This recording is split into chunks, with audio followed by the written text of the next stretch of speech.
One thing I utterly love about the internet is being able to just reach out across oceans and find another film fan. Now, I love YouTube, but it's one of my passions, and I like to watch other YouTubers as well. I like to see not the competition, but people who are similar to myself, who love movies and want to voraciously talk about them. And one of those people is Master Chaos TV. And I reached out a little while ago and I appeared on his channel talking about my favourite Criterion discs, and now he's here to return the favour, coming on to brighten up the ManVFilm channel with his top 10 Vinegar Syndrome titles. I'm excited. I hope you're excited. Of course, in the comment box will be a link to subscribe to his channel. Please do it. Now let's get on with this top 10. Welcome to the party, ManVFilm audience. This is your friendly neighborhood Master of Chaos here. First of all, I do want to thank Graham for allowing me on his channel to chat Vinegar Syndrome. It is an honor and a pleasure to meet you, his subscribers. And I hope from this point forward that you and I get to hang out together again soon. Now, today, I'm going to be talking about my top 10 favorite Vinegar Syndrome titles. This is in no particular order because, well, let's be honest, Vinegar Syndrome is very divisive. That's to say that their films divide the crowd quite widely. Every month, a new title will come out, and someone will say it's the worst thing I've ever seen, and someone will say it's the best thing I've ever seen. You know, top 5 Vinegar Syndrome release. So, everybody's top 10 will be different. Everybody's top 10 will change. My top 10 in 6 months or even less might change completely. But for now, as it stands, this is my top 10. These are my solid recommendations for anyone who wants to get into Vinegar Syndrome, doesn't know anything about the label, wants to sort of test the waters. These are, in my opinion, can't miss picks. Number 1. There's Nothing Out There. This was directed by a friend of mine, Ralph Konevsky. And I'm not picking it because he's a friend. I actually watched the movie before I knew him. And then it came out on Blu-ray, and I said, well, I got to pick it up because I got to support Ralph. This is from, I want to get it right for you, 1990, 91 minutes. This is the ultimate meta horror movie. Yeah, you heard me right. Before Scream, there's nothing out there. Basically, a bunch of friends go to the woods. There's a cabin there. They're going to have a fun, drunken weekend. But instead of a slasher, they meet up with a crazy little alien monster type of thing. And it is a hoot. This is very much a horror comedy, but you get boobies, you get blood, you get violence, and you get a chuckle. Next, Ice Cream Man. Now, yes, this is not a great movie, but let's be fair, Vinegar Syndrome trucks in that kind of cinema. This is, of course, the film that, well, I wouldn't say put Clint Howard on the map, but defined Clint Howard as we know him. This is the quintessential Clint Howard performance. There's an Evil Speak, I guess, but Ice Cream Man is the one I think that's a little more well-known than Evil Speak. Essentially, he plays a killer ice cream man. I think it speaks for itself. It's really fun, really gory, really cheesy, and it definitely has its tongue firmly placed in its cheek. There's nothing wrong with that. Again, a ton of special features on this. I won't bore you with all those details, but I will say on here is the Monster Vision Summer School Special with Joe Bob Briggs and Clint Howard hosting the movie. So you can watch it with those intermission points where Joe Bob and Clint would show up and talk about the movie. So essentially you're watching an old episode of Monster Vision, but the movie's pristine and cleaned up. Highly recommend Ice Cream Man. At first, Wonder Woman looked like the kind of thing I wouldn't be into. It seemed like a cheesy sexploitation movie set in the Philippines. Those don't really work for me. However, Wonder Woman is, and this is not a joke, top 3 Vinegar Syndrome release for me. This is a super ridiculously fun movie. So fun. I mean, I can't even describe how insanely joyful this movie is. yes, a Philippine set sexploitation movie. It's also a James Bond ripoff. I mean, it's essentially a sexier Dr. No. Really good stuff. And as an added bonus for Vinegar Syndrome fans, the theme song of this movie is the Vinegar Syndrome logo theme song. This is where it came from. I like my coffee like I like my women, with big boobs. Next, Luther the Geek. This was a surprise to me. I honestly was expecting this to be awful, stupid garbage. It was great. It was awesome. It was action-packed. It was boob and blood-filled. And something I can not really say about most horror movies, it's non-stop action, non-stop horror, non-stop terror. It is really damn good. Essentially a dude, crazy dude, by the way, with metal teeth, attacks a family at a farmhouse. This woman is terrorized. Her daughter and her boyfriend come home, on a college break. The daughter's got massive gazongas. We see them quite a bit, thank God. And then mayhem ensues. They have to survive the night with this crazy Luther dude. The back is just kind of bloody guts or whatever. I'm not sure what the hell's going on back there. What if Norman Bates had killer pigs at his disposal? Well, you would have the movie Pigs, also known as the 13th Pig, I believe. Anyway, the film revolves around a mentally unhinged woman who's escaped a mental hospital. She runs into a farmer who on the side has bred I guess not cannibal pigs, but I guess man-eating pigs. And she uses those pigs to dispatch the people that get in her way or, displease her in some way. It is just on the outside, if you're judging by the cover, just a kind of a cheese ball, sweaty, sleazy, revenge type of movie, but there's a lot here that's surprising, and there's a lot of layers in here, and the performances in here are frankly breathtaking and almost an impossibility for this type of cinema. There's real emotion conveyed, there's real tears, there's a real frantic nature to the lead performance of the gal who is the unhinged woman who uses the pigs to dispatch her foes, for lack of a better word. There's a lot to like about this movie. There's a lot of deeper layers to this movie. So it's not just a killer pigs movie.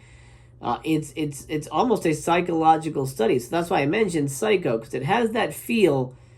Hitchcock was trying to go for a kind of a deeper study, a deeper investigation into the psyche of man and the darkness of man. Pigs does that. Of course, on an exploitation grindhouse level, but it elevates the material. Some people have dismissed this as the French Home Alone, and well, that's on them.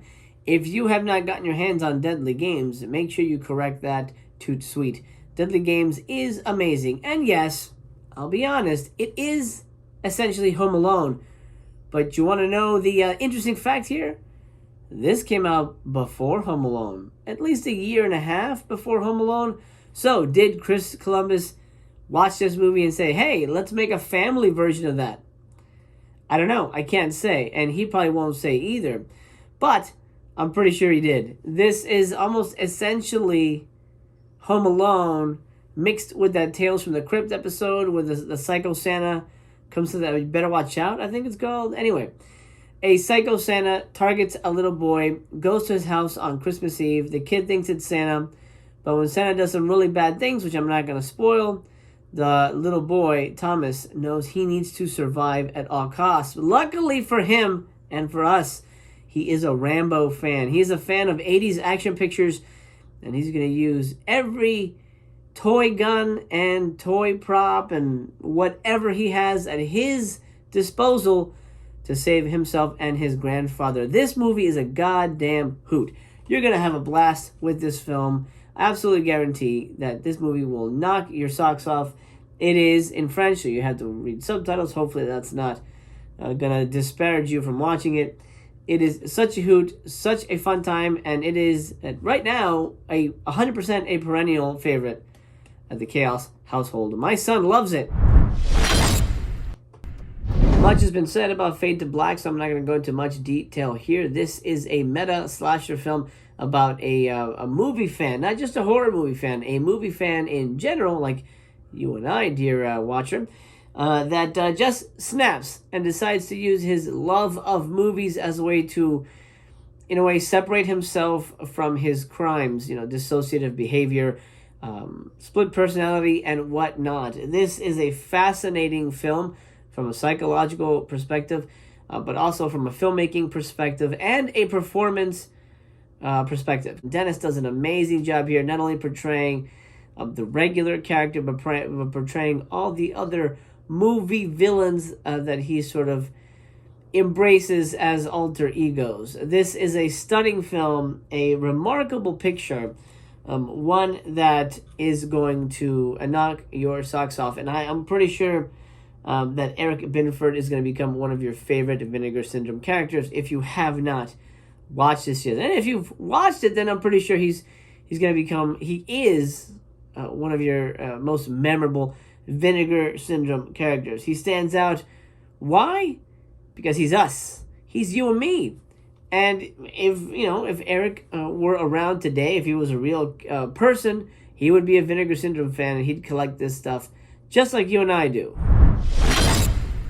I'm tossing in a relatively new one because, oh boy, I want to sing its praises. If you did not get this during the halfway Black Friday sale, I hope you'll pick it up as soon as you can. There's a sale coming, hang out, but this is remarkable and landmark for many reasons.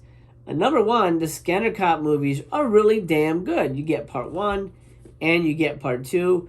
But the second reason that I want to highlight this release is the packaging. Check this out. This is the first of what we can expect to be many type releases from Vinegar Syndrome.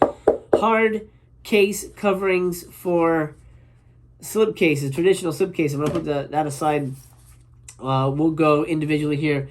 Scanner Cop 1 is a lot of fun. I think I prefer part 1. It stars Richard Lynch and as the bad guy, obviously. Well, duh. And this young cop here is a scanner. He uses his scanner abilities to take him down because he's brainwashing innocent people into killing police officers. Scanner Cop 2 is a good movie, but I feel it's the lesser of the two. It stars Patrick Kilpatrick as the villain in this one. It's a good film, but it's I don't know. There's something about it that just didn't work for me. But the effects are great. Actually, the effects are great in both movies. This is Scanner versus Scanner. That's hence the showdown title. Number 3, another reason you should get it: 4K. Boom, 4K. So you got a 4K. You got great movies, solid movies, and you got this new double feature. I don't know what they're calling it, double pack. What the heck? It doesn't even fit in there. There we go, that works. Double pack, double feature slipcase box of doodle doo, which we're going to see a lot more of. Actually, they've already announced a double feature coming next month, September 2021, and I'm pretty sure it's going to come like this, because why wouldn't it? I love this. This is fantastic. The movies are knockouts. They look great in 4K, and this box, it's worth a grab. I'm a Chucky fan, so I'm a sucker for a doll movie. A good doll movie, a bad doll movie, and let's face it, there's more bad than good. And I would put Dolly Dearest somewhere in the middle. It's not bad. It's not good. It's a medium. It's a grande, if we're going to use a Starbucks reference. It's the grande of killer doll movies. Dolly Dearest is essentially about Mayan ghosts that possess creepy dolls in some kind of abandoned Mexican toy factory. And the ghosts, I guess, because there's more than one, but there's really only one Dolly Dearest in the beginning, and then 3 show up at the end. It's confusing.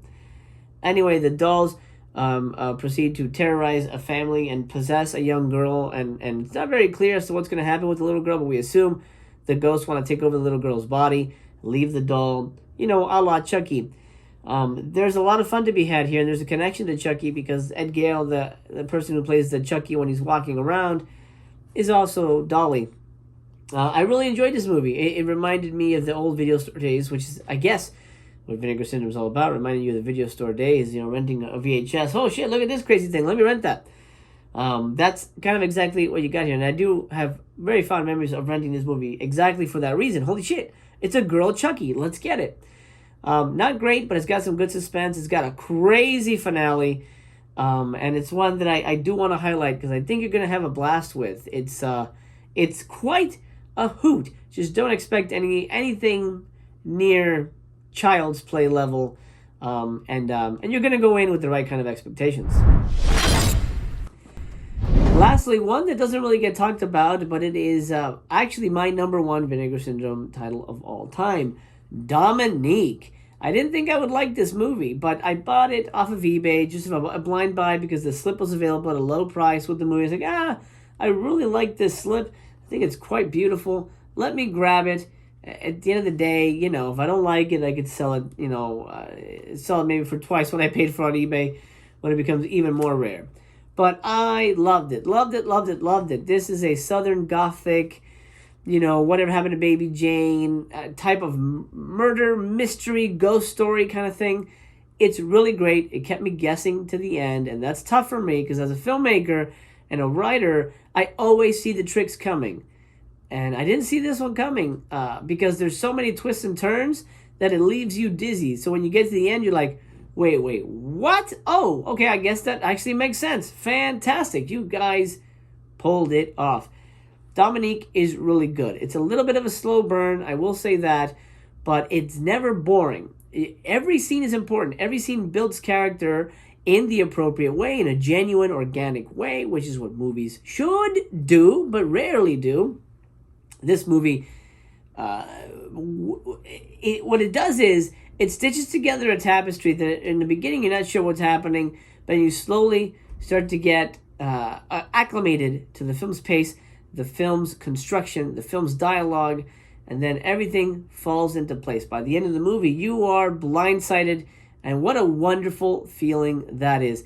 Dominique, 100% you must watch. If you haven't, it is as surprising a title as anything that come out of Vinegar Syndrome because it doesn't really fit that mold of exploitation and kind of weird junk.